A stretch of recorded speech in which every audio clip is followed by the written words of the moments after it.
So while I'm working on my glue book project, I decided I needed something that was more painty and work with my hands sort of project. So I pulled out from my stash 3 of these little wood uh, boxes that I bought when I still worked at Michael's, so 2004 or earlier. So the deal was that Michaels used to carry these in assorted designs, and I think they were like $3 each. And then they marked them down and marked them down and marked them down and decided to get rid of them. And I bought a ton of them when they were 25 cents each. And they've been sitting in my stash, and I've been like trying to uh, use one every once in a while to make them last as long as I can, because once I use them up, they're gone and there won't be any more. So I love these little containers because, well, I don't love that they fall apart easily, but I love them because they're they have nice little wood doors on them that open up, and these pieces, as you just saw, are easy to pull out, so I can replace them with other things that are more fun. And they come in several different designs. So, you know, some with 2 doors, some with peaked roofs, some that are just plain and boring but have a great big door, which just screams for a piece of artwork on it. What I don't love about these is the little shelves on the inside. So I've learned in the past that these come out with a little persuasion. So I'm just rocking this back and forth, trying to loosen it up and pop the shelf out without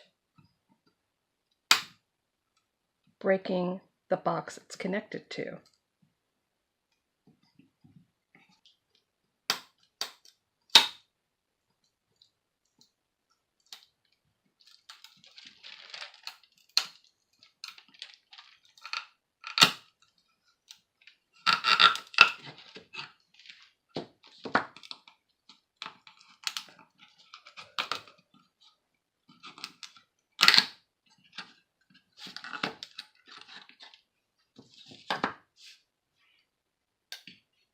So I just need to keep working at this a little bit at a time until it all comes away.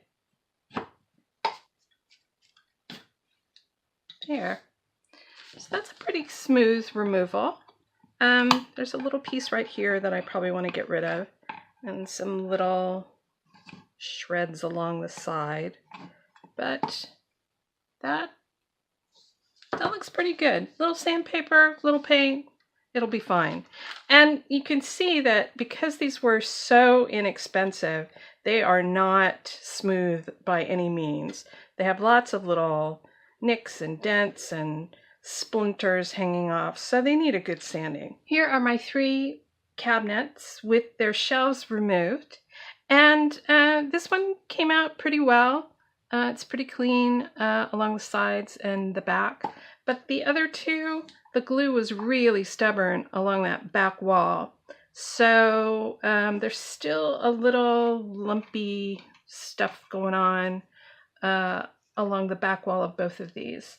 I could get in there with my Dremel and smooth it out completely, but I feel like once I paint or add an inset or some paper or something back there and get all the dimensional stuff that I envision in each one of these, that little bit of lumpy mess is not going to matter.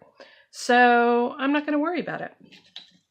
What I am going to worry about is that now that the shelves are out, the doors tend to look a little odd. that shelf was acting as the stopper for the door to keep it from closing too far and ending up inside the shrine rather than nice and flush with the front.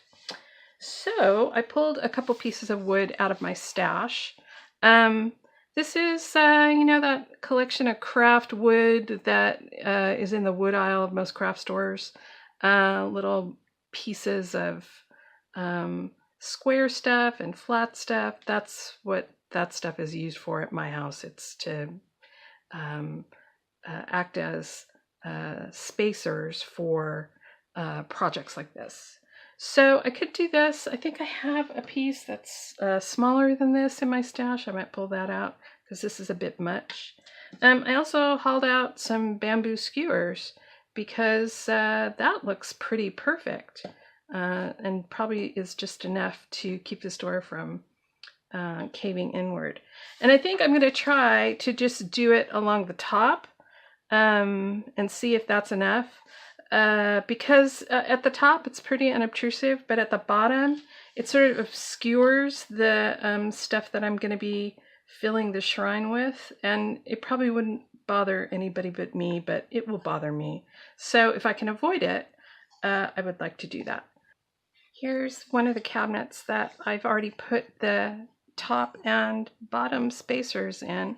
I decided once I chose this teeny tiny bit of scrap wood from my stash that I really liked the way it looked at the bottom, and it's going to give me an indicator when I start filling where the filling should stop. It shouldn't stick out any further than that. So, and now my door closes flush with the front instead of caving inward.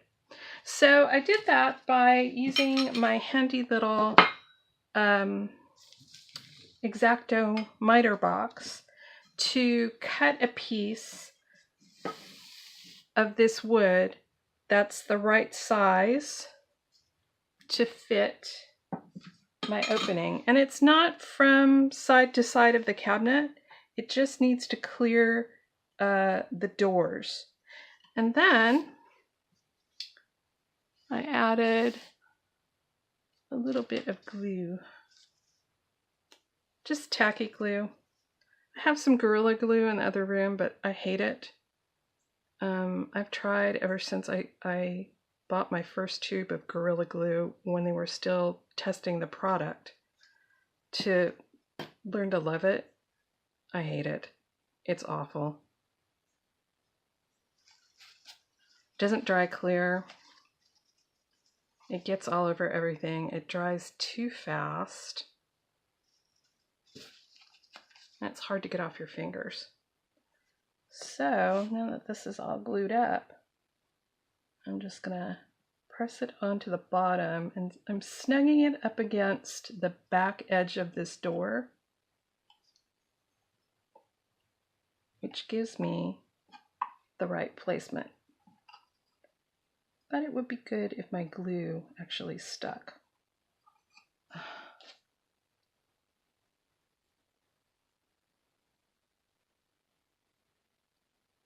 This is one of those cases where just a tiny little bit of glue isn't enough. So there's a little bit more. I'm trying to get as little glue as possible on this so that it doesn't ooze when I press it into place. Because cleaning off that ooze is kind of a pain in the neck. Let's try this again.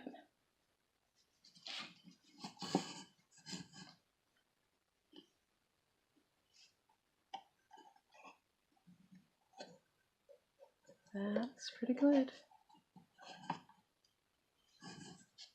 I'm just checking on this to make sure that it's straight visually.